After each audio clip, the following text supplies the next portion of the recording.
Toutes les infirmières qui s'occupaient d'un patient dans le coma depuis plus de 10 ans commencèrent à tomber enceintes, l'une après l'autre, laissant le médecin responsable intrigué. Mais lorsqu'il décida d'installer une caméra secrète dans la chambre de l'hôpital et qu'il se rendit compte de ce qui se passait avec les infirmières et l'homme dans le coma, chaque fois qu'il n'était pas présent, il appela la police désespérée. Courez à l'hôpital maintenant. Courez, c'est une urgence. Docteur, je crois que je ne me sens pas bien. J'ai l'estomac noué et j'ai la nausée. Excusez-moi, s'il vous plaît. Dit l'infirmière Jessica en portant la main à sa bouche. Sa respiration était courte, comme si elle était sur le point de vomir. Dans un élan presque désespéré, elle se précipita dans le couloir de l'hôpital en direction des toilettes, laissant derrière elle seulement l'écho pressé de ses pas. Le docteur Emmanuel suivit la scène des yeux écarquillés, chargés de tension. Le médecin resta figé quelques instants, puis détourna le regard sur le côté. Là se trouvait le lit de la chambre 208, où reposait Richard, un homme dans le coma depuis plus de 10 ans. Le silence de la chambre paraissait encore plus lourd face à cette situation étrange. Mon Dieu, pourvu que ce ne soit pas ce que je pense, murmura Emmanuel pour lui-même, sans se rendre compte qu'il l'avait dit à voix haute. Il inspira profondément et resta là, seul, auprès du patient endormi. En attendant le retour de l'infirmière, il continua à surveiller les appareils, les câbles et le léger bip du moniteur cardiaque, comme s'il cherchait dans cette routine un réconfort face à la sensation désagréable qui envahissait peu à peu ses pensées. Quelques minutes plus tard, Jessica réapparut. Son expression était plus sereine, mais ses yeux trahissaient que quelque chose n'allait toujours pas. « Ça va mieux, Jessica ?» demanda le médecin d'un ton de réelle inquiétude. La jeune infirmière s'approcha lentement, rajustant sa blouse froissée, et répondit « J'ai eu un peu de vertige et une forte nausée. J'ai dû courir aux toilettes. Mais ça va un peu mieux maintenant, docteur. On peut continuer. Ce n'était rien de grave. » Emmanuel hocha la tête, mais l'inconfort dans son esprit persistait. Malgré tout, il préféra poursuivre les procédures. Il s'approcha du patient et annonça d'une voix ferme pour que son équipe garde l'ordre. « Nous allons maintenant changer la perfusion. » Jessica s'avança, obéissant aux ordres de son supérieur. Mais dès qu'elle leva la main pour toucher le support de perfusion qui alimentait Richard, une douleur aiguë traversa son estomac. L'infirmière se plia soudainement, portant les mains à son abdomen. Incapable de se retenir, elle vomit là même, sur le sol froid et blanc de la chambre d'hôpital. « Désolée, docteur. C'est venu d'un coup. » dit-elle, gênée en s'essuyant rapidement la bouche avec la manche de sa blouse. Le médecin, surpris, s'approcha aussitôt et la soutint de ses bras. « Jessica, pour l'amour de Dieu, tu ne peux pas travailler dans cet état. Qu'est-ce que tu ressens vraiment? Dis-le-moi maintenant. » Sa voix sonnait ferme, mais remplie d'affection et d'une inquiétude qu'il tentait de ne pas trop montrer. L'infirmière secoua la tête et, encore faible, tenta d'expliquer. « Ça va, docteur Emmanuel. Ce n'était qu'une nausée, mais c'est déjà passé. Je vais nettoyer moi-même. » Essayant de s'éloigner, Jessica voulut se libérer, mais Emmanuel serra ses bras avec fermeté, l'empêchant de tomber. Il remarqua que ses jambes tremblaient légèrement et que son équilibre était précaire. « Non, Jessica, tu n'es pas du tout bien. Je vais t'emmener maintenant dans mon cabinet pour t'examiner. En attendant, je demanderai à quelqu'un de nettoyer ici. » Encore préoccupée par ses responsabilités, l'infirmière tenta d'argumenter d'une voix tremblante. « Mais le patient, docteur. Et Richard? Nous devons nous occuper de lui. C'est l'heure du médicament. » Emmanuel soupira profondément, mais répondit avec fermeté. « En ce moment, tu dois seulement te préoccuper de toi. Je vais demander à l'infirmière Tamara de donner le médicament et de tout surveiller. Concentre-toi sur ton état. Nous devons comprendre la cause de ce malaise soudain. Alors qu'il l'aidait à rester debout, un agent d'entretien entra rapidement dans la chambre pour nettoyer le sol. Quelques minutes plus tard, Tamara apparut. L'infirmière, déjà connue pour sa douceur et son dévouement, portait sur le visage un sourire bienveillant. Mais le détail le plus frappant était son ventre, déjà bien arrondi, avec environ 5 mois de grossesse, bien visible sous l'uniforme clair. « Vous m'avez appelé, docteur Emmanuel ?» demanda Tamara, toujours serviable. Le médecin, soutenant encore Jessica par l'épaule, expliqua d'un ton sérieux. « L'infirmière Jessica ne se sent pas bien. J'ai besoin que vous terminiez de donner le médicament au patient et que vous le surveilliez pendant que je l'emmène faire quelques examens. » À ce moment, quelque chose de silencieux se produisit. Tamara regarda directement Jessica. Ce fut un regard rapide, presque imperceptible, mais intense. Il y avait là un secret, quelque chose qui n'avait pas besoin de mots pour être transmis. Puis, elle détourna les yeux vers Richard, allongé sur le lit, immobile depuis tant d'années. Enfin, elle fixa de nouveau le médecin et répondit d'une voix ferme.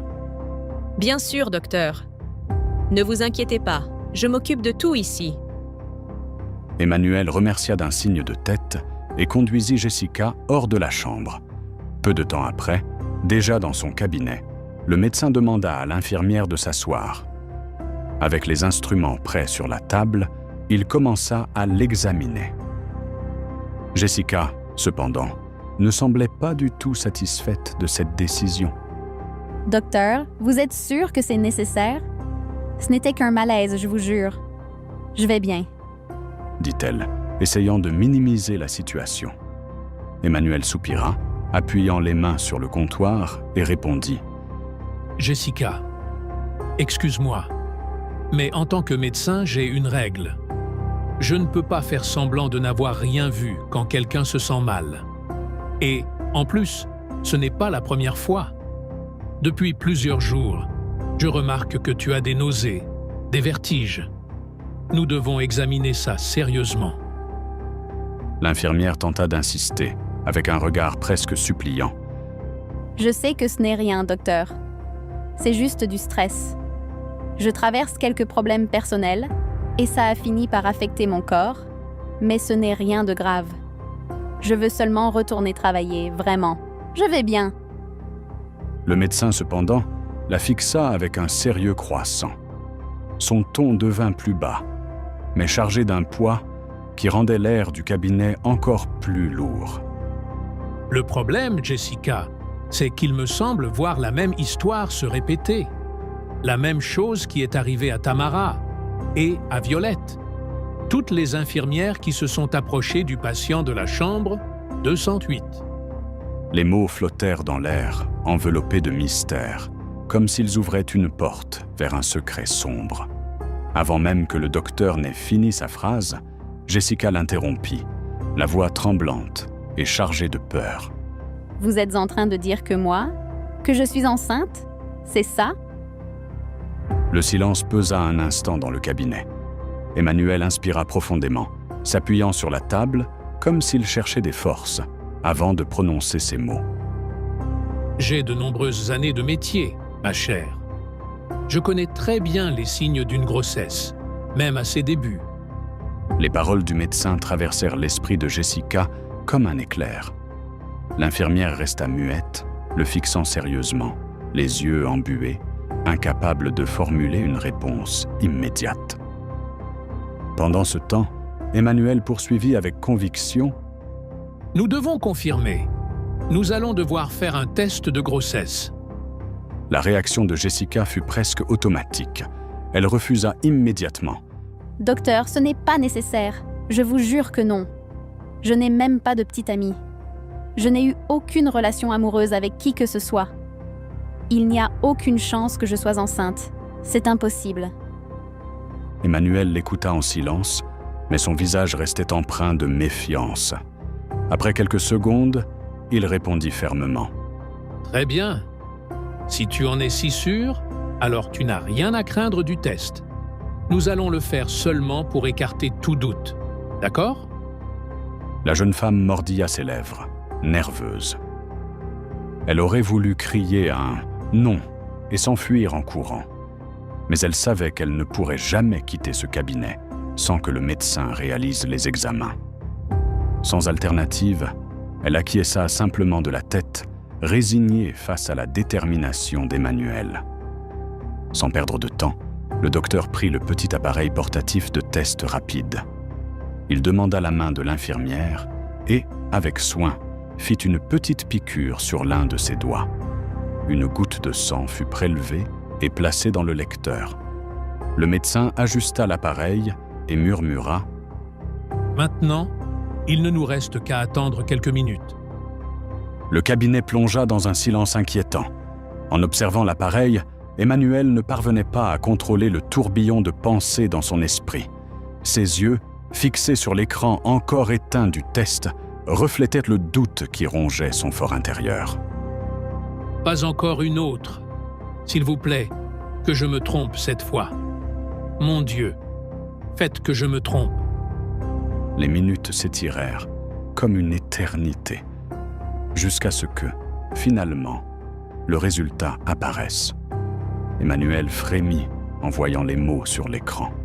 Il resta paralysé, incapable d'articuler quoi que ce soit, tandis que son cœur battait à tout rompre dans sa poitrine. Anxieuse, Jessica rompit le silence. « Alors, docteur, je ne suis pas enceinte, n'est-ce pas ?» Incapable de formuler une réponse, Emmanuel tourna l'écran vers l'infirmière. Elle déglutit difficilement. Elle n'avait besoin d'aucune explication. Elle connaissait bien cet appareil. L'écran affichait, sans aucun doute, positif. « Non, non ! Ce test doit être faux. Je ne peux pas être enceinte. C'est impossible !» s'exclama Jessica, portant les mains à sa tête, sentant ses jambes fléchir. Emmanuel s'approcha lentement. Ses yeux se fixèrent dans les siens, comme s'il voulait percer son âme. « Jessica, tu es la 3e infirmière que je mets pour s'occuper du patient de la chambre 208. Un homme qui est dans le coma depuis presque 10 ans. Et vous toutes, vous étiez célibataires, sans relation amoureuse avec aucun homme. Et vous toutes êtes tombées enceintes. Dis-moi la vérité. Que se passe-t-il dans cette chambre quand je ne regarde pas? Pourquoi toutes les infirmières tombent-elles enceintes en entrant là-bas? » Effrayée, Jessica recula sur sa chaise, s'éloignant de lui comme si elle avait besoin d'air. Je ne sais pas. Je ne devrais même pas être enceinte, docteur. Ce test, il doit être faux. Il faut que je parte. Je ne peux pas rester ici. Prise de panique, l'infirmière se leva précipitamment. Emmanuel tenta de la retenir, tendant le bras, mais elle lui échappa rapidement et quitta le cabinet, ne laissant derrière elle que le bruit de ses pas pressés résonnant dans le couloir. Le médecin resta immobile quelques instants, plongé dans des pensées sombres. Puis, comme attiré par un élan incontrôlable, il marcha lentement jusqu'à la chambre 208. En entrant, il trouva une scène troublante. Non seulement Tamara était là, mais aussi Violette, une autre infirmière de l'hôpital. Toutes deux travaillaient près du lit du patient Richard. Et, tout comme Tamara, Violette affichait également un ventre arrondi de femme enceinte sous son uniforme. Emmanuel resta figé à la porte, observant. Finalement, Tamara leva les yeux et le remarqua. « Il s'est passé quelque chose, docteur? Vous semblez effrayé par quelque chose. » dit-elle, tout en manipulant le support de perfusion. Le médecin s'approcha lentement. Il regarda d'abord Richard, immobile dans son lit, respirant uniquement grâce aux appareils. Puis, son regard se détourna vers les ventres arrondis des infirmières. La tension était insupportable. Tamara, Violette, je ne supporte plus ce doute. J'ai besoin de savoir la vérité. Dites-moi, qui est le père de ces bébés? Qui vous a aidé à concevoir ces enfants? Les deux infirmières se figèrent. Elles restèrent immobiles, échangeant un regard lourd de sens. Leurs mains se posèrent instinctivement sur leur ventre, comme pour les protéger. Mais aucune ne répondit. Le silence était plus assourdissant que n'importe quel cri. Mais pour comprendre ce mystère, pourquoi toutes les infirmières qui entraient dans la chambre 208 tombaient enceintes, il fallait revenir dans le temps, revenir quelques mois plus tôt. À cette époque, le docteur Emmanuel, neurologue renommé et référence nationale dans le traitement des patients dans le coma, se trouvait dans son cabinet au sein de l'Hôpital national des traumatismes neurologiques. L'endroit, rempli de livres médicaux et de dossiers, transpirait la routine de quelqu'un habitué à traiter des cas extrêmes. Le téléphone sur son bureau sonna, interrompant sa concentration. Un transfert. Patient dans le coma depuis presque 10 ans. Très bien. Vous pouvez l'envoyer ici, docteur Éponine. Je l'attendrai. Merci. Répondit-il avant de raccrocher. Peu après, on frappa doucement à la porte. Entrez, dit Emmanuel. La porte s'ouvrit et révéla la silhouette de Tamara. Jeune, un peu plus de 30 ans, elle était déjà connue pour son efficacité et sa loyauté. Voilà presque une décennie qu'elle travaillait à ses côtés à l'hôpital. Dans ses mains, elle tenait une tasse de café fumant. Excusez-moi, docteur. J'ai préparé un petit café. Et comme je sais que vous l'aimez, je vous l'apporte. Emmanuel esquissa un léger sourire fatigué et remercia. Merci, Tamara. Toujours aussi attentionnée. Elle sourit timidement et répondit. Mais non, docteur. J'allais m'en préparer un de toute façon. Ça ne coûtait rien d'en faire un pour vous aussi. La jeune femme fit une brève pause, inspira profondément, puis changea de sujet. Autant profiter que l'hôpital soit plus calme cette semaine, parce que ce n'est pas toujours comme ça. Le docteur Emmanuel porta la tasse de café à ses lèvres et en but une petite gorgée, laissant la chaleur du liquide descendre dans sa gorge. Puis il parla d'un ton sérieux. Mais pas pour longtemps, Tamara. Je viens de recevoir un appel de la docteure Éponine. Nous allons avoir un transfert bientôt. Il s'agit d'un patient dans le coma. Il semble qu'il soit dans cet état depuis presque 10 ans. Il l'envoie ici pour voir si certaines méthodes de traitement que nous avons à l'hôpital peuvent avoir un effet. Mais, sincèrement, j'en doute. Tu sais bien que plus le temps passe, plus il est difficile de réveiller un patient d'un coma. Et le plus triste, c'est qu'il s'agit d'un jeune homme. La docteure m'a dit qu'il avait un peu plus de 30 ans. Et être dans le coma depuis si longtemps, il paraît que sa propre famille ne vient même plus le voir. Il soupira profondément, fixant le vide quelques secondes, avant de conclure. Bon, voyons ce que nous pouvons faire. Tamara observa le médecin avec attention et afficha un sourire confiant. Je suis sûre qu'il sera bien soigné, docteur. Il n'y a pas de neurologue comme vous. Vous êtes le meilleur quand il s'agit de patients dans le coma.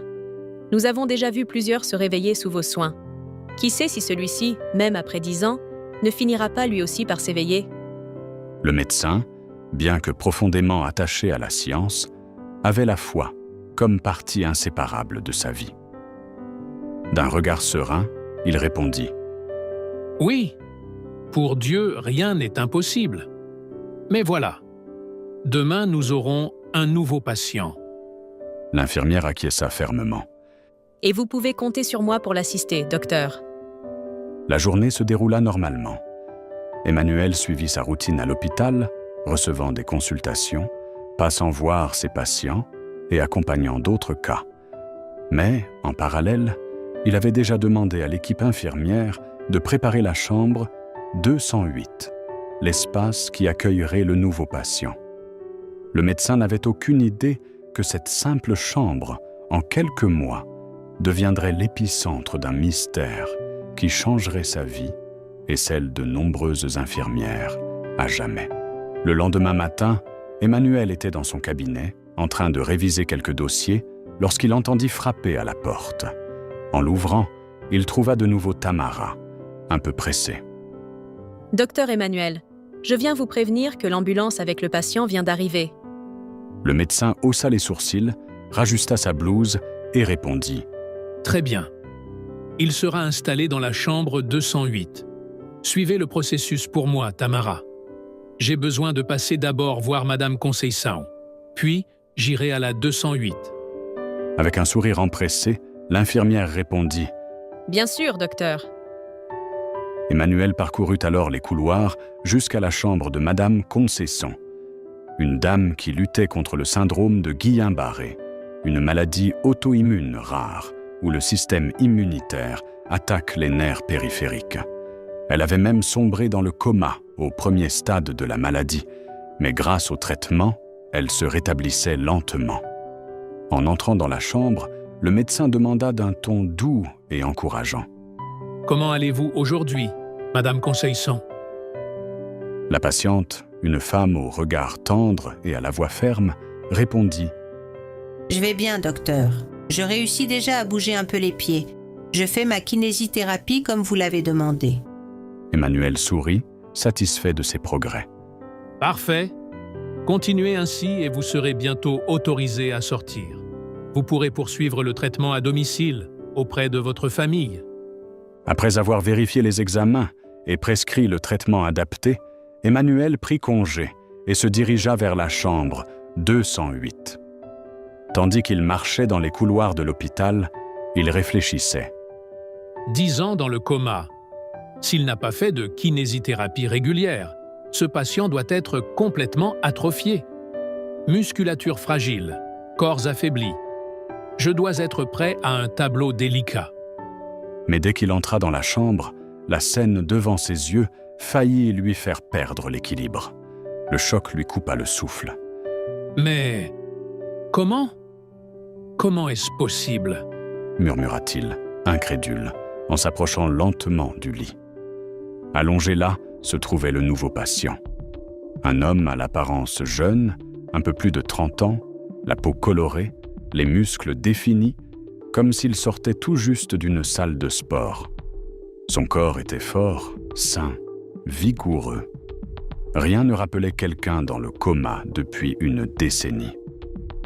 En réalité, il ressemblait simplement à un athlète en repos, faisant une sieste tranquille. Emmanuel porta la main à sa bouche, stupéfait. « C'est le patient dans le coma depuis 10 ans ?» demanda-t-il, n'arrivant pas à croire ce qu'il voyait. Tamara, qui assistait à la scène de près, confirma d'un léger signe de tête. « Oui, docteur. C'est bien lui. D'après la documentation, il s'appelle Richard. » Abasourdi, Emmanuel s'approcha du lit. Il tendit la main et passa ses doigts prudemment sur le bras du patient, puis sur son abdomen ferme. « Mais c'est incroyable. Un patient dans le coma depuis si longtemps devrait avoir le ventre gonflé, les muscles atrophiés, des bras maigres. Comment peut-il, après toutes ces années, présenter une telle constitution physique? Comment ?» Tamara observait aussi Richard, tout aussi impressionné. « C'est vrai, docteur. Moi aussi j'ai été surprise. Nous avons l'habitude de traiter des personnes affaiblies, diminuées, mais cet homme, il semble seulement dormir. » Elle fit une petite pause, inspira profondément et continua, les yeux fixés sur le patient. « C'est comme vous le disiez vous-même. Il y a des choses qui ne peuvent être que des miracles de Dieu. Peut-être que cet homme est l'un de ces miracles. Et maintenant, avec votre traitement, qui sait s'il ne se réveillera pas ?» Le médecin resta complètement bouche bée. Il observait chaque détail du corps du patient, et plus il analysait, plus grandissait en lui la sensation d'être face à quelque chose d'exceptionnel. Il ne parvenait pas à associer cet homme à l'image de quelqu'un plongé dans le coma depuis 10 longues années. « Tamara, je veux suivre ce cas de très près. Je veux tous les examens possibles. Des scanners, des analyses complètes. C'est un cas rarissime. Il y a quelque chose de différent chez ce patient, quelque chose que nous devons comprendre. Déterminée, l'infirmière répondit sans hésiter. Très bien, docteur. Je préparerai moi-même tous les examens. Et dès maintenant, je me propose d'être l'infirmière responsable de Richard, si vous me le permettez bien sûr. Je veux aider dans tout ce qui sera nécessaire. Emmanuel la regarda, pensif, et finit par accepter. Bien sûr. Je vais noter que vous serez l'infirmière responsable de Richard. Il n'imaginait pas que cette décision, apparemment simple et pratique, deviendrait l'une des plus grandes erreurs de sa carrière. En quelques mois, il regretterait amèrement d'avoir accordé une telle responsabilité.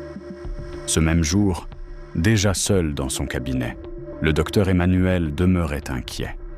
Le choc devant le patient, plongé dans le coma depuis si longtemps, mais avec une constitution physique si inhabituelle, ne quittait pas son esprit. Tout en triant des dossiers et en préparant des demandes d'examen, il parlait à voix basse, comme s'il cherchait à se convaincre lui-même de quelque chose. Je ne comprends toujours pas. Comment quelqu'un peut-il être dans le coma depuis si longtemps et pourtant avoir ce corps? Cela n'a aucun sens du tout.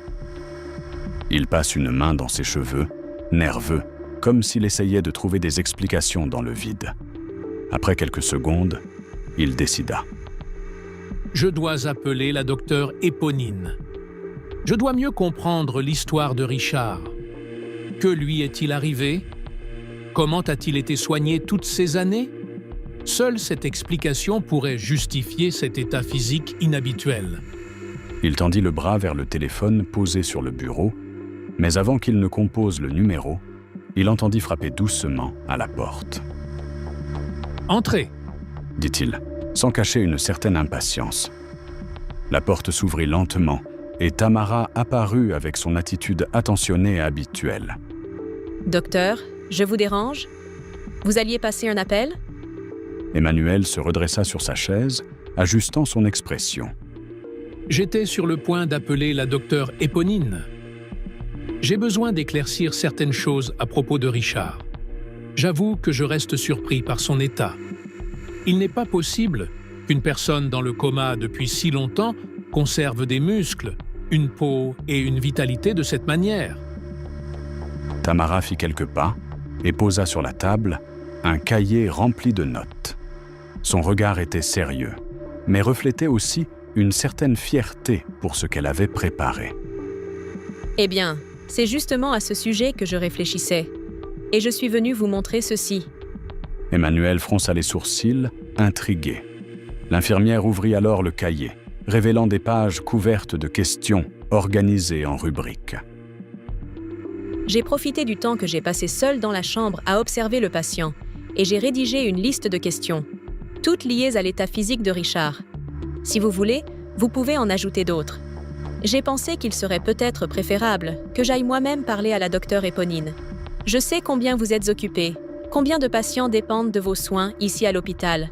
Je peux même aller personnellement à l'hôpital d'où il vient, poser toutes les questions et rapporter les réponses. Pendant ce temps, vous continuez à préparer les demandes d'examen. J'imagine qu'il y en a beaucoup.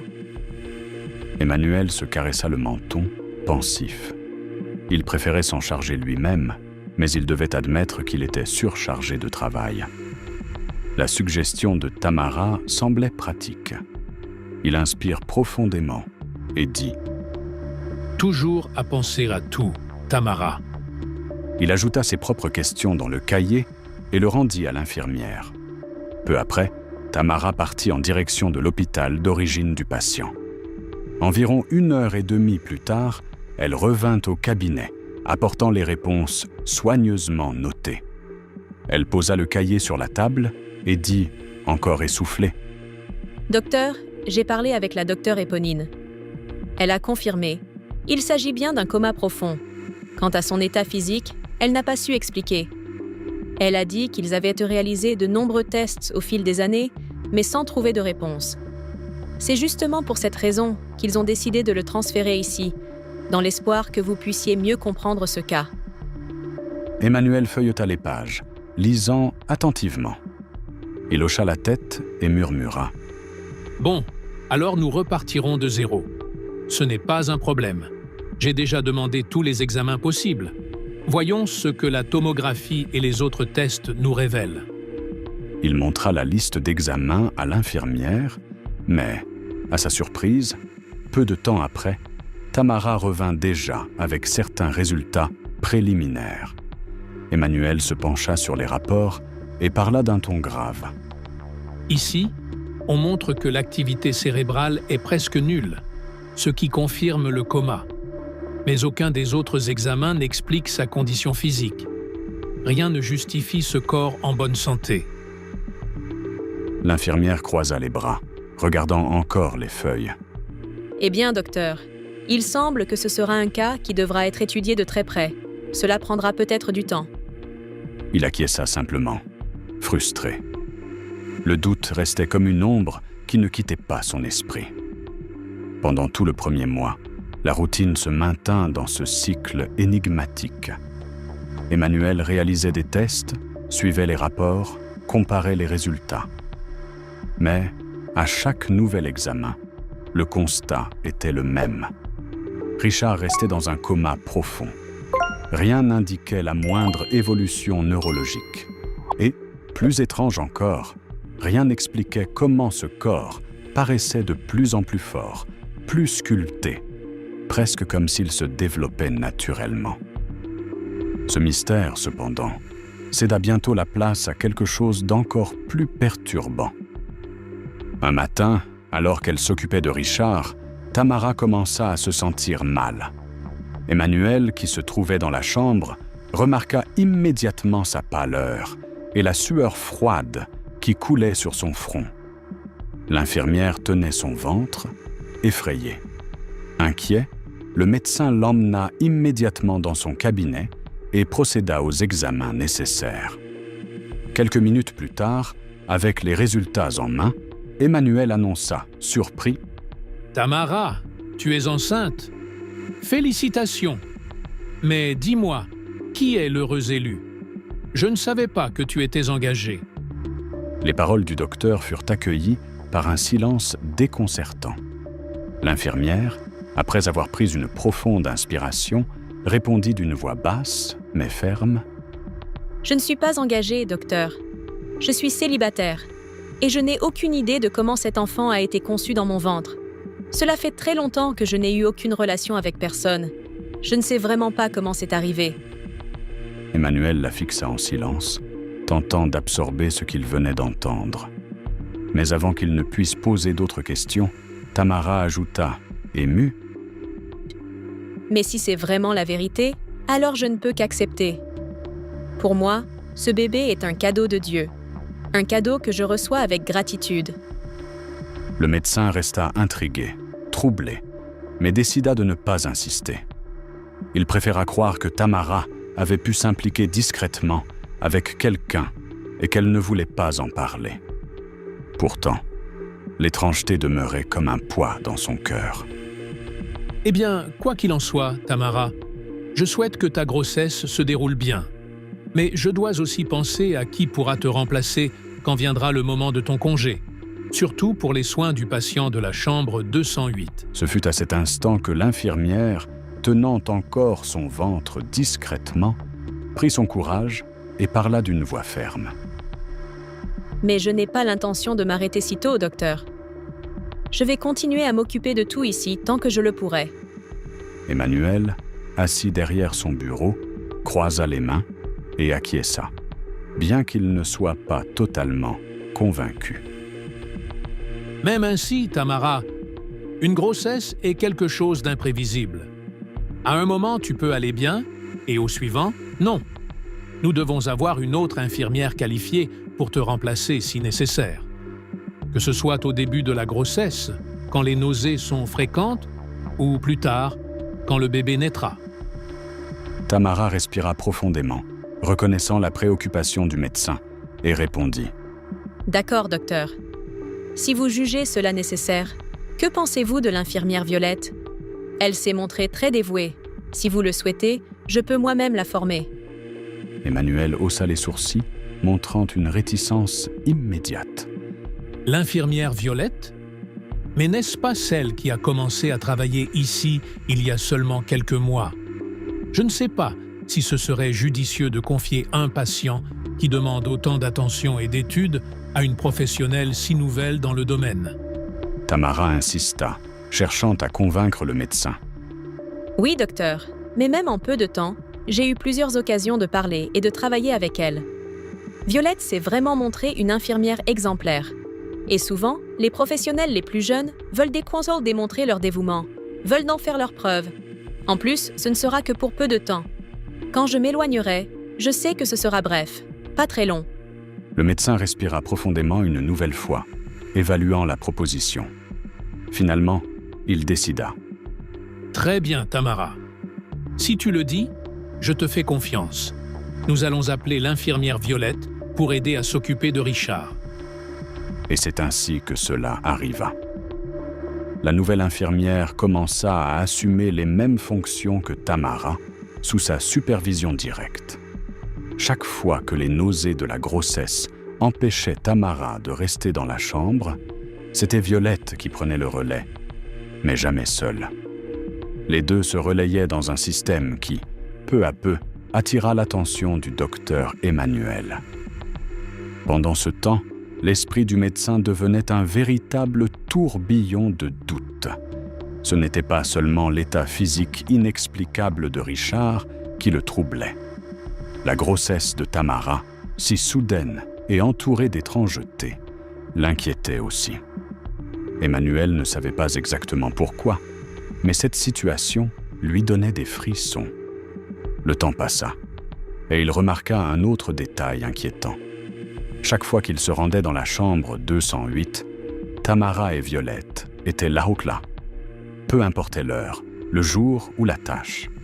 Cela pouvait être quelque chose de simple, comme prendre la tension ou simplement ajuster un drap, mais elles étaient toujours présentes. Un jour, en s'approchant de la chambre, Emmanuel annonça à voix haute « J'ai besoin de faire un prélèvement sur le patient 208 pour analyse. » Mais avant même qu'il ne puisse bouger, Tamara se proposa rapidement. « Je m'en occupe, docteur. Et j'enverrai l'échantillon au laboratoire. Vous pouvez vous reposer. » Au début, Emmanuel crut qu'il ne s'agissait que de zèle et de dévouement professionnel. Mais, à mesure que les jours passaient, l'insistance des deux à rester dans cette chambre lui paraissait excessive, presque obsessionnelle. C'était comme s'il y avait là quelque chose qui les attirait de manière inexplicable. Ce fut alors qu'un jour, en s'approchant sans faire de bruit, il entendit une conversation qui le glaça. De l'intérieur, Tamara parlait d'une voix angoissée. « Je n'arrive pas à croire que toi aussi, Violette. Mais, et maintenant? Comment allons-nous nous éloigner toutes les deux en même temps? Que va-t-on expliquer? Et qui va s'occuper de tout? » Violette, pâle, porta la main à son ventre et répondit d'une voix tremblante. « Je n'y suis pour rien, Tamara. C'est simplement arrivé. Tout comme pour toi. » Tamara répliqua, la voix chargée de désespoir. « Ce qui est arrivé va éveiller des soupçons, surtout chez le docteur. Il sait que nous sommes toutes les deux célibataires, que nous n'avons personne. Comment allons-nous expliquer un bébé de plus? Et pire, s'il veut que l'accouchement ait lieu ici, à l'hôpital, quand les enfants naîtront, ils découvriront la vérité. » Emmanuel, qui restait caché derrière la porte, sentit son cœur s'emballer. Il pensait pour lui-même, sous le choc. Une autre infirmière enceinte? Et elle aussi célibataire? Ce n'est pas possible. Et qu'est-ce qu'elles veulent dire par « quand les enfants naîtront, ils vont découvrir » ? Quel est ce secret? Avant qu'il n'en entende davantage, un accident révéla sa présence. Son téléphone glissa de sa main et tomba au sol dans un bruit sec. Sans possibilité de reculer, Emmanuel poussa la porte et entra dans la chambre, tentant de dissimuler son embarras. Aussitôt, les infirmières interrompirent leur conversation. Feignant la normalité, Tamara s'avança avec un sourire forcé et saisit une planchette posée sur la petite table. Docteur Emmanuel, quel plaisir de vous voir. Nous avons déjà effectué tous les examens quotidiens du patient. Violette ajouta, en ajustant sa blouse et en évitant de croiser directement le regard du médecin. Il reste stable, mais malheureusement, il n'y a aucun signe d'amélioration cérébrale. Emmanuel inspira profondément, essayant de masquer la tension qui l'envahissait. « Très bien !» répondit-il, puis, fixant son regard sur Violette, demanda. « Et vous, Violette, appréciez-vous de travailler dans cette aile de l'hôpital ?» Il espérait qu'elle, nerveuse, laisse échapper quelque chose au sujet de sa grossesse. Mais l'infirmière fut brève et maîtrisée. « Oui, docteur. J'apprécie beaucoup. » Peu après, elle trouva un prétexte quelconque et laissa le médecin seul avec Tamara dans la chambre. Emmanuel resta là, silencieux, observant Richard. Mais son esprit vagabondait ailleurs. La conversation qu'il avait entendue résonnait sans cesse dans sa tête. Dans les jours suivants, la routine semblait identique, mais pour le médecin, tout avait changé. Il observait chaque geste de Violette, chaque regard de Tamara, cherchant à percer ce qu'elle dissimulait. Il était déterminé à découvrir si, en effet, Violette était aussi enceinte. Mais il ne voulait pas la confronter directement. Il craignait qu'une question trop brusque ne la pousse à mentir. Il préféra donc agir en silence, observer, analyser et attendre le bon moment pour dévoiler le secret que ces femmes gardaient si jalousement. Il ne fallut pas longtemps pour que la vérité éclate. Les premiers symptômes apparurent sans pitié. Vertige, nausée, malaise constant. Et avec eux, la réalité impossible se confirma. Violette était elle aussi enceinte. Bouleversée, elle alla trouver le médecin et parla les yeux remplis de larmes. « Docteur, je ne sais pas comment c'est arrivé, je ne le sais vraiment pas. » Puis elle inspira profondément, tentant de se ressaisir, et ajouta avec détermination. « Mais rassurez-vous, je vais continuer à travailler normalement. Tout restera comme avant, ne vous inquiétez pas. Je ne vous causerai aucun souci. » Emmanuel, cependant, ne laissa pas passer.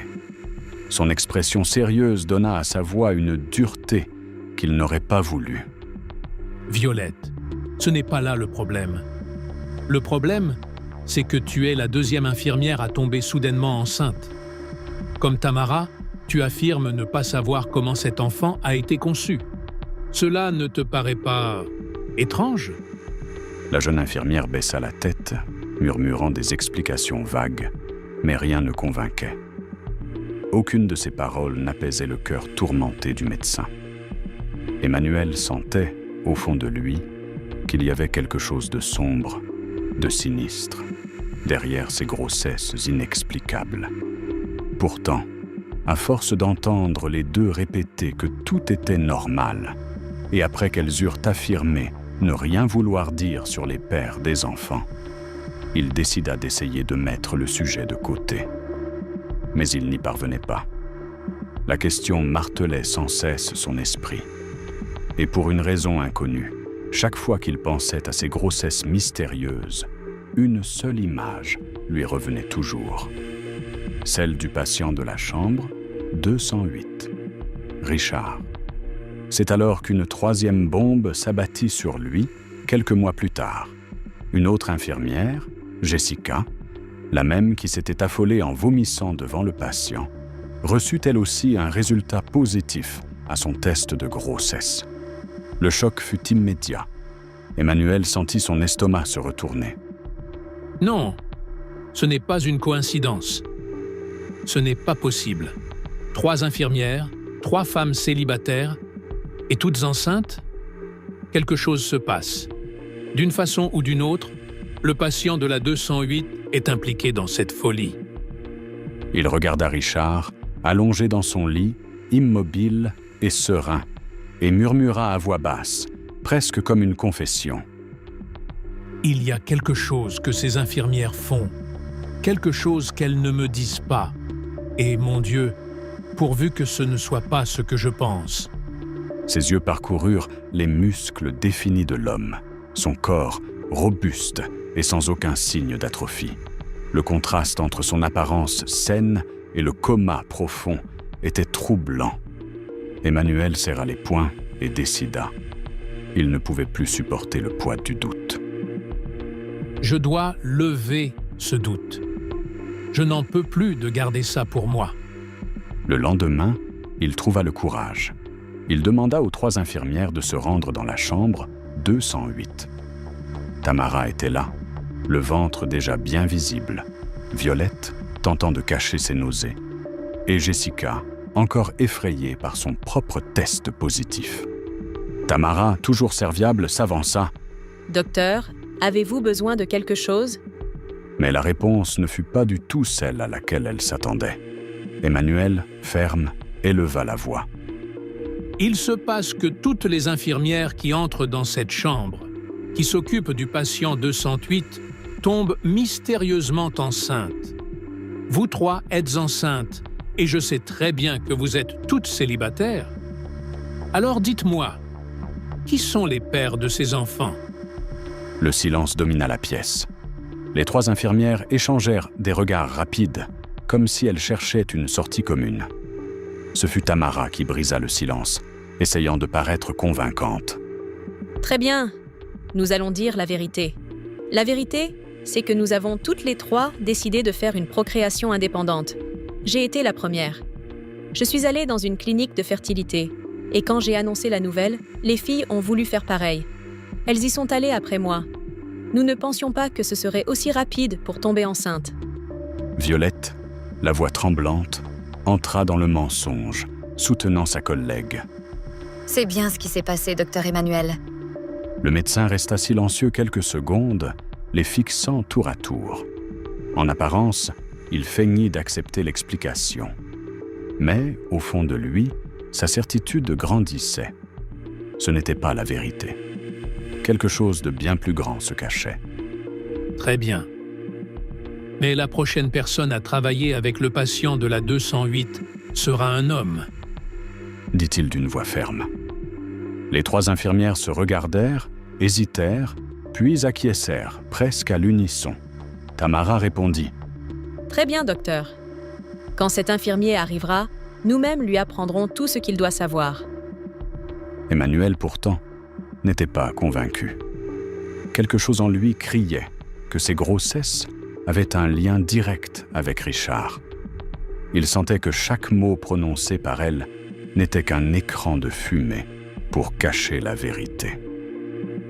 Alors, dans un élan qui ne lui ressemblait pas, il fit quelque chose de risqué. Il profita d'un moment où Tamara avait laissé son sac dans la chambre pendant qu'elle s'occupait d'une autre aile de l'hôpital. Le médecin inspira profondément, regarda autour de lui et décida. « Tamara agit très étrangement ces derniers temps. Je n'ai pas cru à cette histoire de procréation indépendante.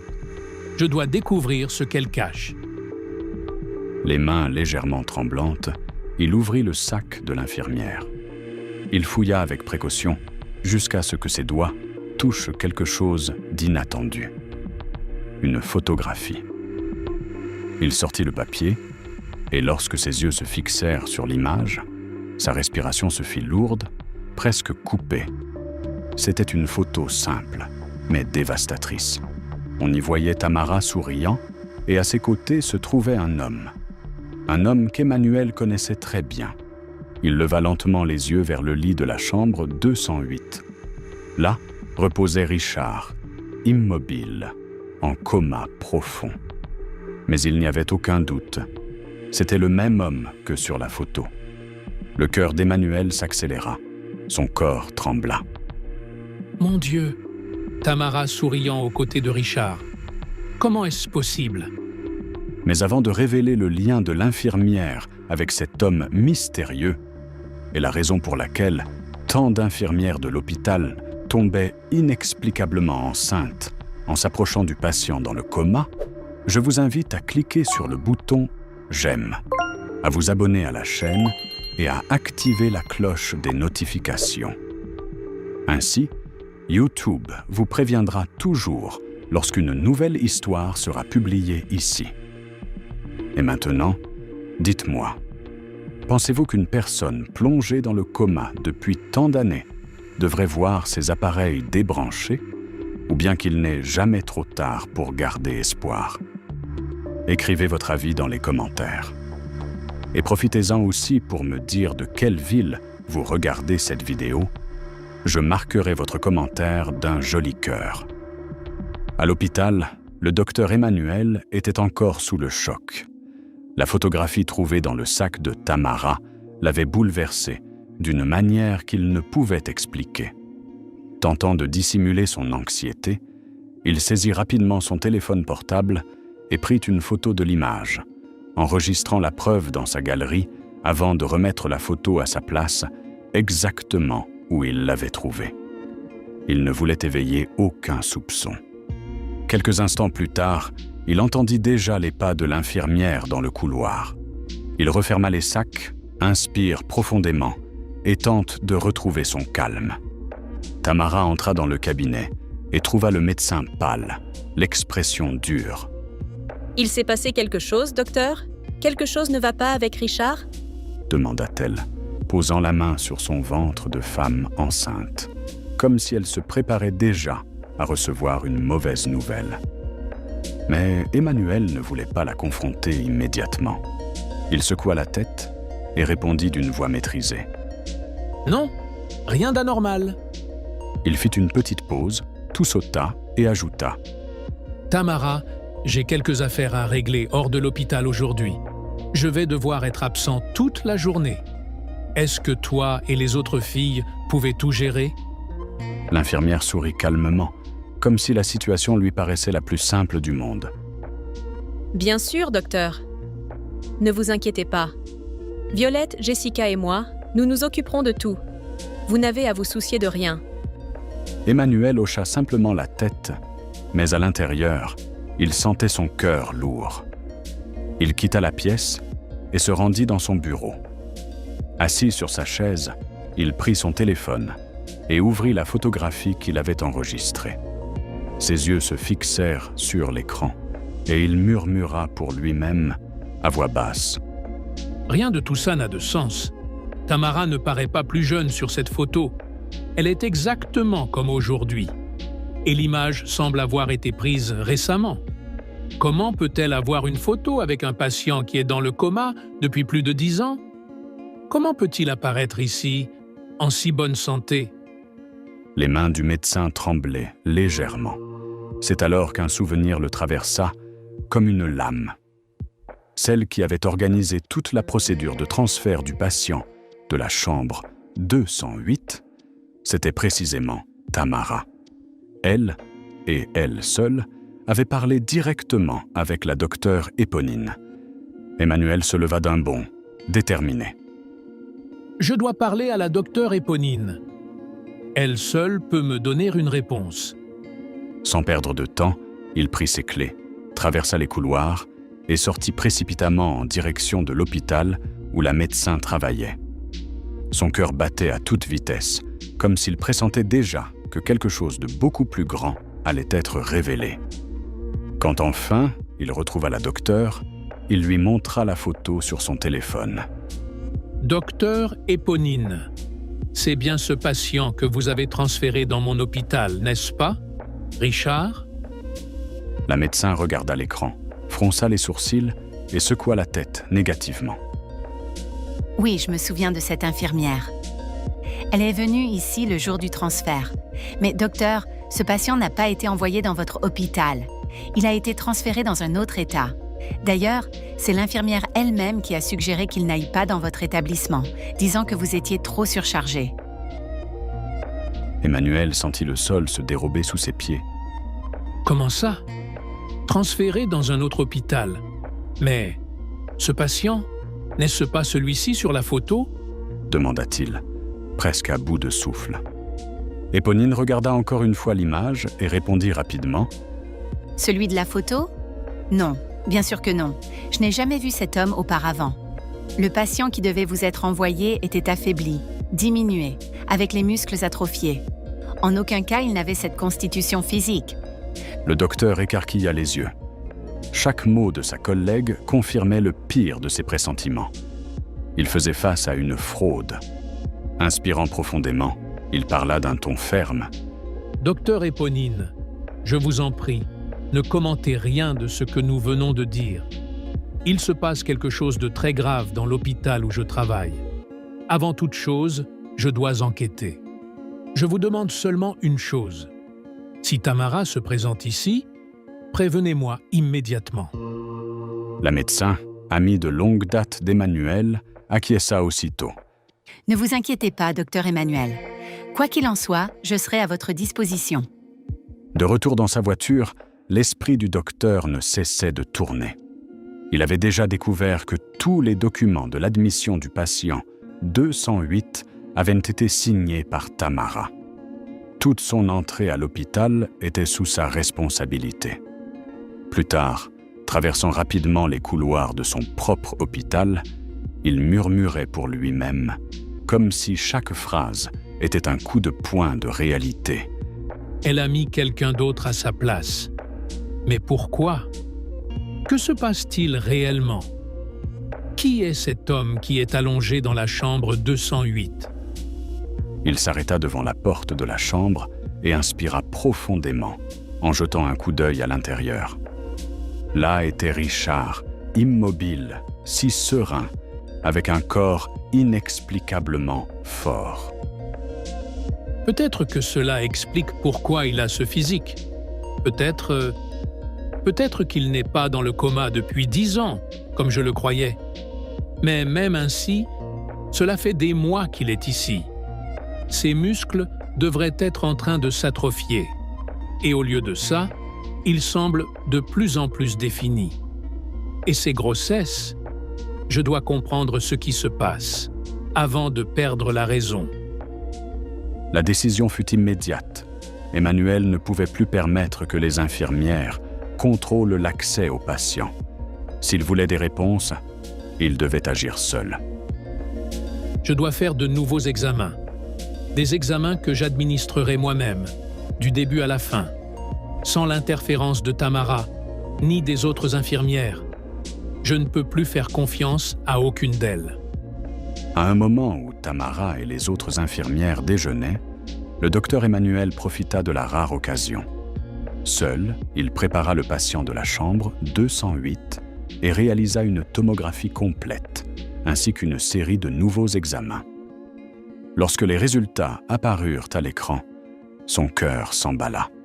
Ils étaient complètement différents des précédents. Les graphiques montraient que le patient n'était pas dans un coma profond, mais plutôt dans un état semblable à un sommeil lourd.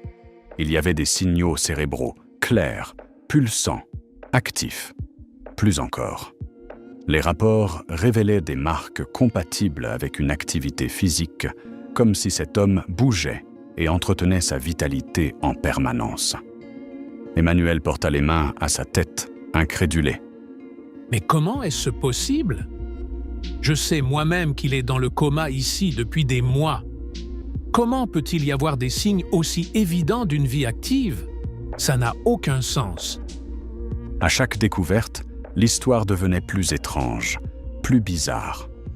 Emmanuel inspira profondément, referma les examens et décida qu'il devait garder cela secret jusqu'à en être certain. Plus tard, dans son cabinet, il reçut une visite inattendue. Tamara apparut, accompagnée de Violette.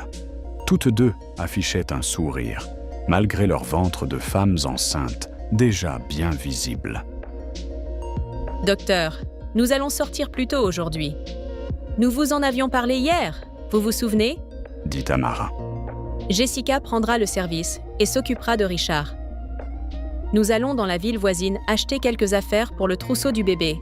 Nous nous soutenons beaucoup en ce moment face à ces grossesses inattendues. Emmanuel force un sourire, tentant de dissimuler sa tension. « Bien sûr, allez-y. Soyez tranquille. » Les deux le remercièrent et partirent. Pourtant, dès qu'il les vit tourner au bout du couloir, Emmanuel prit les clés de sa voiture et murmura pour lui-même. « Peut-être que je cherche la vérité au mauvais endroit. Si je les suis, je découvrirai peut-être ce qui se passe réellement. Rapidement, il expliqua à un collègue médecin qu'il devait s'absenter quelques heures et lui demanda de prendre en charge son service. Il sortit ensuite, monta dans sa voiture et garda suffisamment de distance pour ne pas être remarqué. Voyons ce que ces deux mijotent. Si elles vont vraiment acheter un trousseau, j'en doute fortement. Grogna-t-il en tournant le volant. La filature fut longue. Il conduisit plusieurs minutes, toujours vigilant pour ne pas attirer l'attention des infirmières, jusqu'à ce que, finalement, leur voiture quitte la route principale et emprunte un chemin de terre, plus isolé de la ville. Emmanuel fronça les sourcils en apercevant la destination. Le véhicule s'arrêta devant une maison de campagne, isolée, entourée d'arbres. « Mais qu'est-ce qu'elles font ici ?» murmura-t-il, gardant sa voiture cachée à une distance sûre. De l'extérieur, il observa Tamara et Violette descendre, souriantes. Elles discutèrent joyeusement, échangeant des regards complices, comme soulagées d'être enfin arrivées. Elles allèrent jusqu'à la porte de la maison, l'ouvrirent naturellement et entrèrent. Je le savais. Rien à voir avec un trousseau. Ces deux cachent quelque chose. Et quelque chose me dit que cela a un lien avec le patient de la chambre 208. Pendant quelques minutes, il pensa attendre dehors, les observer jusqu'à leur sortie. Mais il secoua vite la tête, décidé. Si je reste ici, je ne découvrirai peut-être rien. Et je n'aurai sans doute jamais une autre occasion comme celle-ci. Je dois m'approcher. Il descendit de la voiture lentement, sentant son cœur battre fort dans sa poitrine. Chaque pas vers la maison résonnait dans sa tête. Il s'approcha du mur latéral, prudemment, jusqu'à ce qu'un son le frappe de plein fouet. Des rires. Certains étaient facilement reconnaissables, ceux de Tamara et Violette. Mais parmi eux, il y avait d'autres voix. Des voix masculines, fortes, décontractées. Emmanuel en eut la chair de poule. Est-ce ici que se trouvent les pères des enfants? Et si tout ce que je pensais à propos du patient de la 208 était faux? Avec précaution, il alla jusqu'à la fenêtre la plus proche. Le rideau n'était qu'à demi tiré, laissant une petite ouverture par laquelle il put espionner. Et ce qu'il vit faillit le faire tomber à la renverse. À l'intérieur du salon, Tamara et Violette étaient assises, riant, en pleine conversation avec deux hommes. Mais ce n'étaient pas des hommes ordinaires. C'étaient des jumeaux, deux hommes identiques. Et plus terrifiant encore, ils étaient l'exacte copie du patient de la chambre 208. Emmanuel porta la main à sa bouche, étouffant un cri. « Mais comment? Comment est-ce possible? Qui sont ces personnes ?» Il recula légèrement, tentant de comprendre ce que ses yeux voyaient. Mais les voix venant de l'intérieur le clouaient sur place. L'un des hommes, celui qui était le plus proche de Tamara, parlait d'un ton irrité. « Il faut qu'on trouve un moyen d'en finir vite avec ça. Je ne supporte plus cette vie à nous relayer comme ça. C'est trop dangereux. On va bientôt se faire attraper. » L'autre, assis plus au fond, acquiesça avec la même voix forte et semblable. « Exactement. On ne peut plus maintenir cette mascarade. Ces allées et venues à l'hôpital deviennent intenables. Comme mon frère l'a dit, tôt ou tard, on se fera prendre. Et là, on verra bien. » Tamara, tentant de garder son calme, répondit rapidement. « Du calme. On s'occupe de tout. Moi, Violette et Jessica. Il n'y a aucune chance que quelqu'un découvre ce qu'on fait. C'est ça. Ou alors, nous finissons tous en prison. » Emmanuel sentit un frisson parcourir sa colonne vertébrale. Il en était sûr, quelque chose d'illégal se tramait ici. À ce moment, le premier homme, le plus agité, éleva la voix avec colère.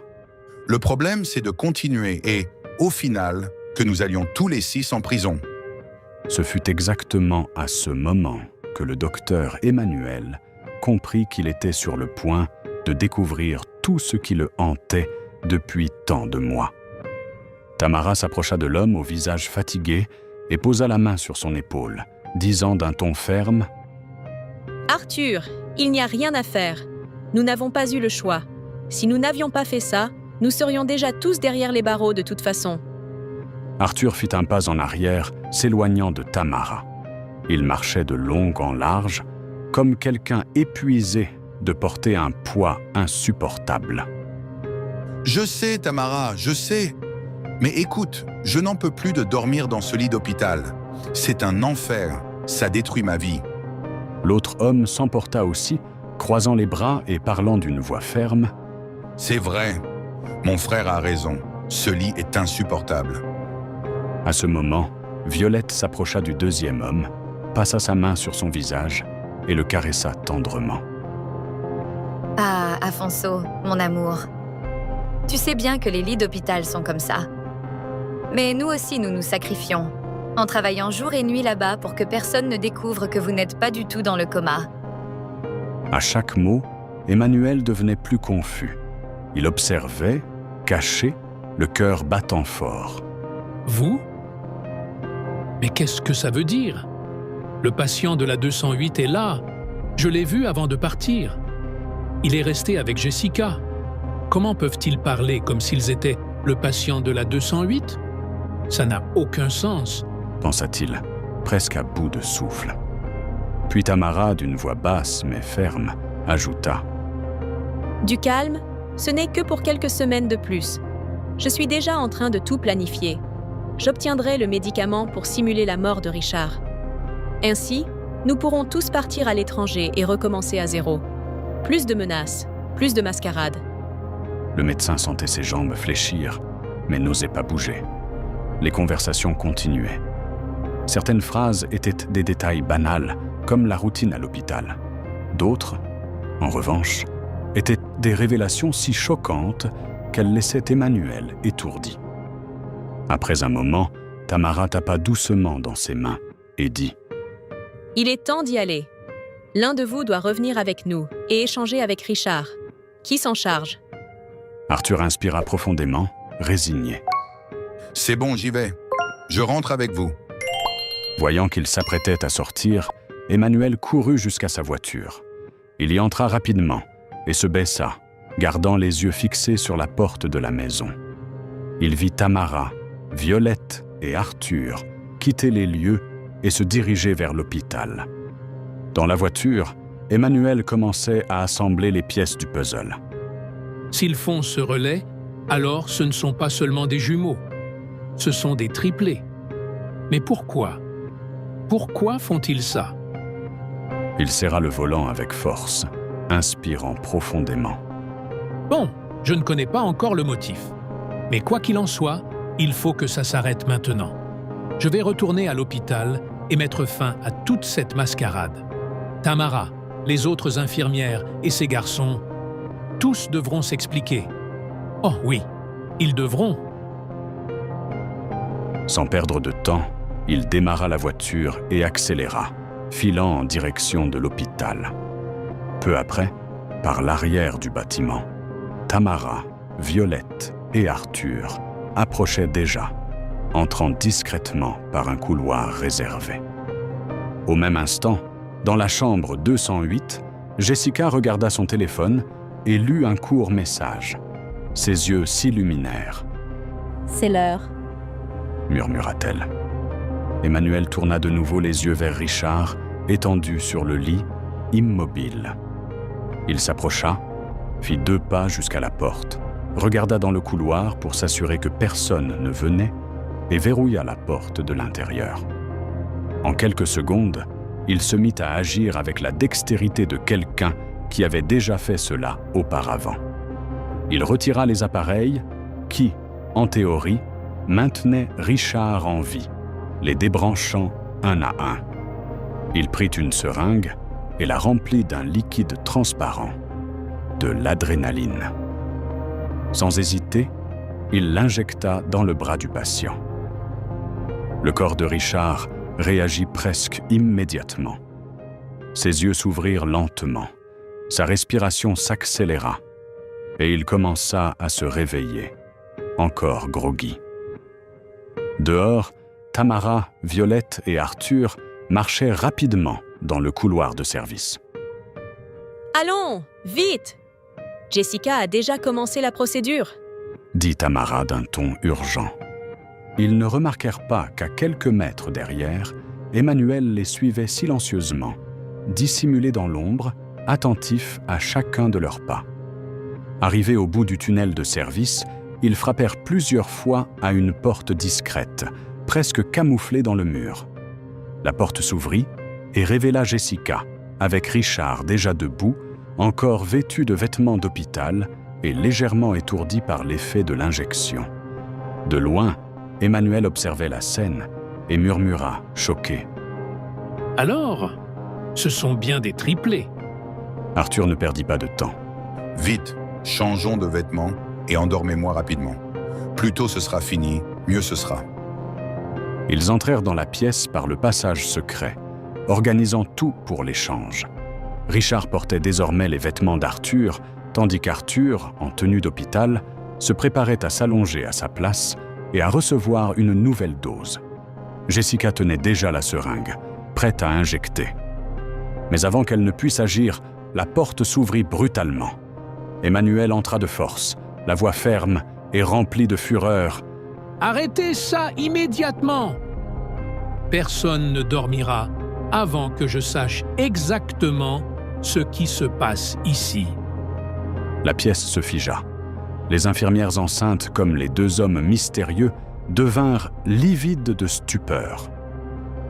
L'air sembla suspendu. Le secret qu'ils gardaient avec tant d'ardeur depuis des mois venait d'être démasqué. « Parlez! Dites-moi ce qui se passe ici. Dites-le tout de suite ou j'appelle la police. » lança le docteur Emmanuel d'une voix tranchante, les bras croisés, fixant les 5 dans la salle, exigeant des réponses. Pendant quelques secondes, il n'y eut que le silence lourd de la chambre. Puis, à la surprise du docteur, Tamara s'effondra à ses pieds et s'agenouilla, portant ses mains à son visage et implorant de toutes ses forces. « Je vous en supplie, n'appelez pas la police. Par tout ce qu'il y a de plus sacré, ne nous laissez pas être arrêtés, docteur. » dit-elle, tremblante, les yeux suppliants. À ce moment-là, Violette, Jessica, Arthur et même Richard, encore à moitié groggy après son réveil, s'agenouillèrent aussi. Leurs mains s'entrelacèrent dans un geste de supplication qui rendait la scène encore plus bouleversante. Leurs voix, à l'unisson, demandaient pitié. Mais Emmanuel, à bout de patience, éleva la voix avec autorité. « Levez-vous tous. Je veux savoir ce qui se passe ici, et je veux le savoir immédiatement. » dit-il sans hésiter. Tamara inspira profondément, retint ses larmes et finit par recommencer à parler, comme si un film défilait de nouveau dans son esprit et que les scènes se projetaient à nouveau. « Très bien, docteur. Nous allons vous raconter. » dit-elle d'une voix faible. Et comme un flashback qui envahissait sa mémoire, les souvenirs tombèrent comme les pièces d'un puzzle. Tamara revit la scène de plusieurs mois auparavant. Eux tous ensemble dans la voiture cette nuit-là.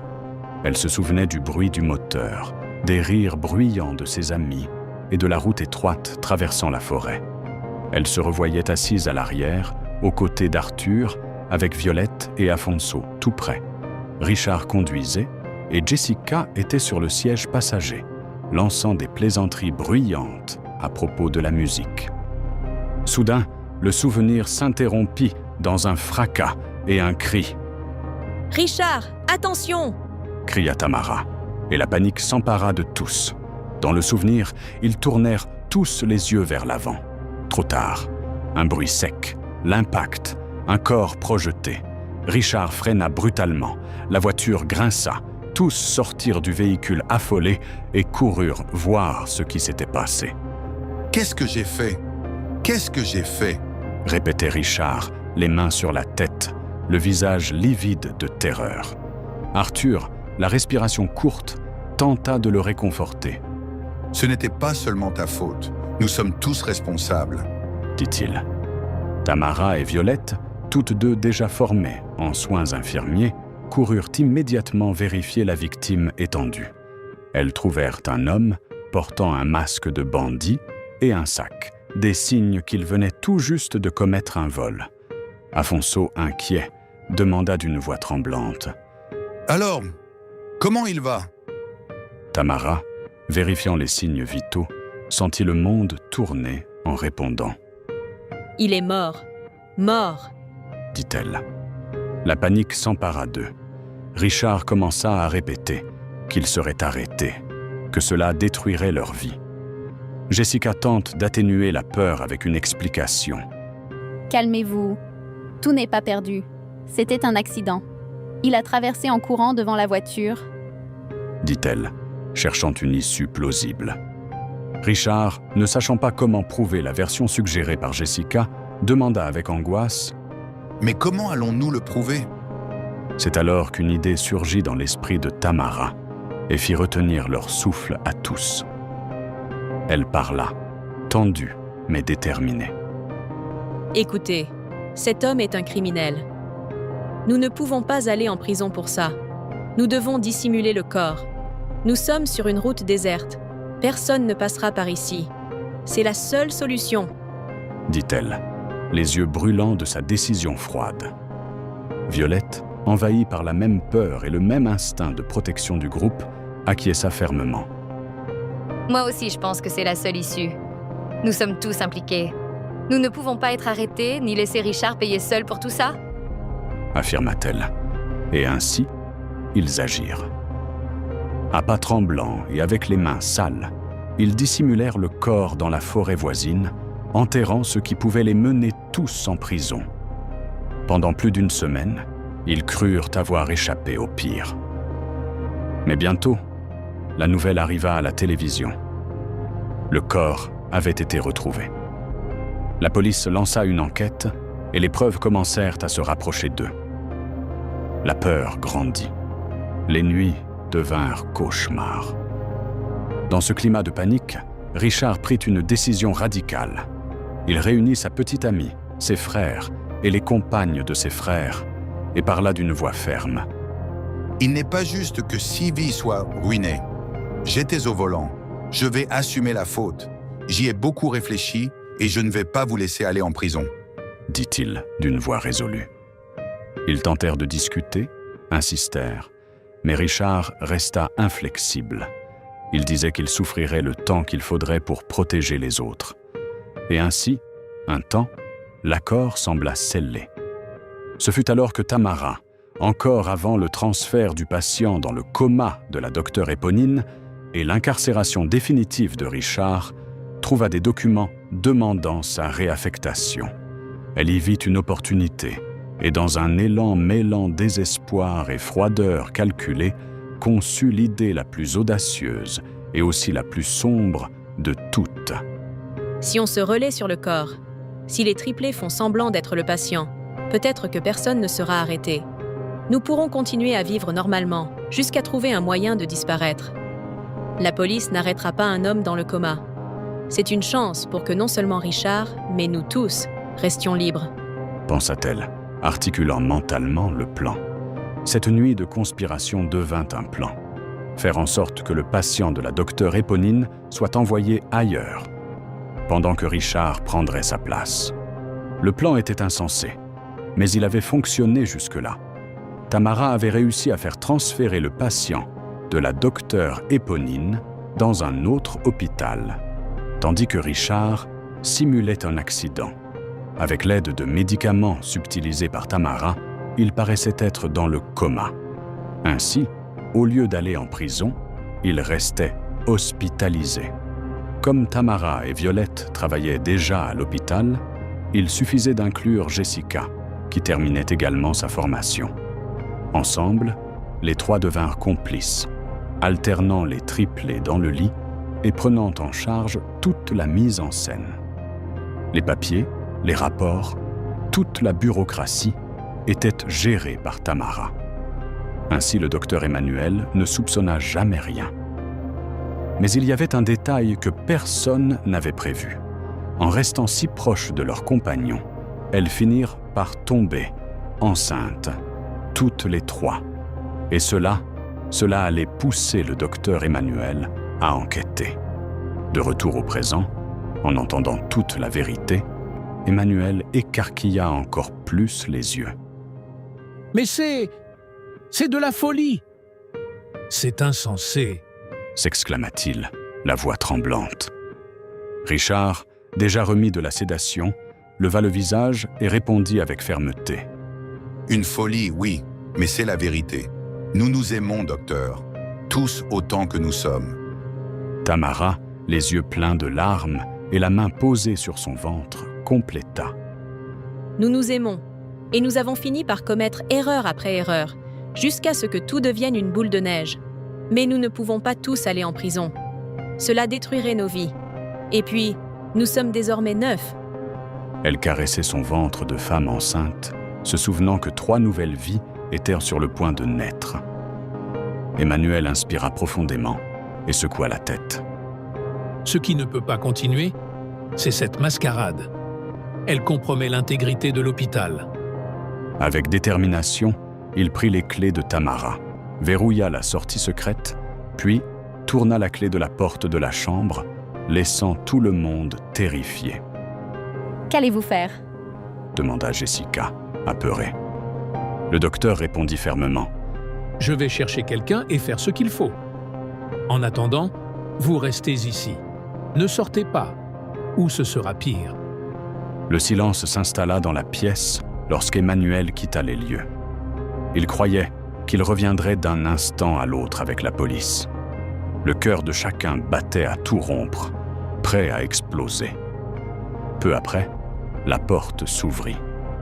Les 5 retinrent leur souffle. Mais, à la surprise générale, Emmanuel ne revint pas accompagné de policiers. À ses côtés, apparut un homme identique à lui, vêtu d'un costume élégant. Les yeux des présents s'écarquillèrent. Emmanuel parla d'une voix solennelle. « Voici mon frère jumeau, Eustache. Il est avocat, l'un des meilleurs du pays, et il va s'occuper de votre affaire. Nous allons régler cette histoire une bonne fois pour toutes. » Le choc laissa place au soulagement. Le docteur ne les dénoncerait pas. Il n'approuvait pas ce qu'ils avaient fait, mais il ne voulait pas non plus les détruire. Eustache écouta chaque détail de l'histoire. Il étudia le cas avec calme et en arriva à une conclusion. Le meilleur chemin serait de maintenir Richard comme seul responsable. Ce qui s'était passé ensuite, la mascarade à l'hôpital, devait être oublié. Au tribunal, la version changea.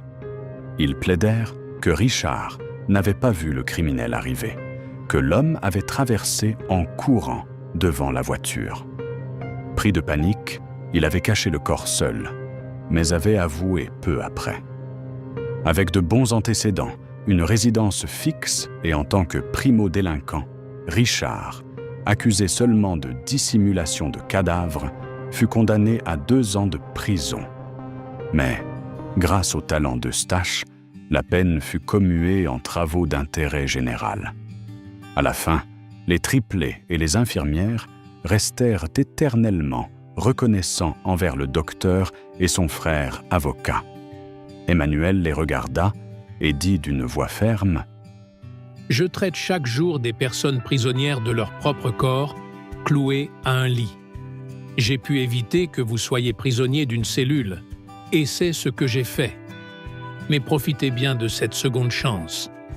Vivez correctement et prenez grand soin de ces enfants qui vont naître. » Les paroles du médecin résonnèrent comme un avertissement et, en même temps, comme un conseil paternel.